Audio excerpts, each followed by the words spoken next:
श्रियकान्ताय कल्याणनिधये निधयेऽर्थिनाम् श्रीवेङ्कटनिवासाय श्रीनिवासाय मङ्गलम्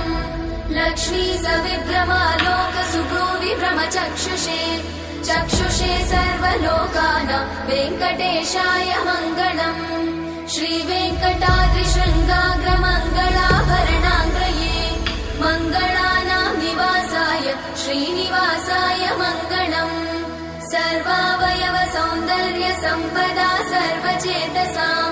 सदा सम्मोहनायास्तु वेङ्कटेशाय मङ्गलम् नित्याय निरवध्याय सत्यानन्दचिदात्मने सर्वान्तरात्मने श्रीमद् वेङ्कटेशाय मङ्गलम् स्वतः सर्वविदे सर्वशक्तये सर्वशेषिने सुलभाय सुशीलाय वेङ्कटेशाय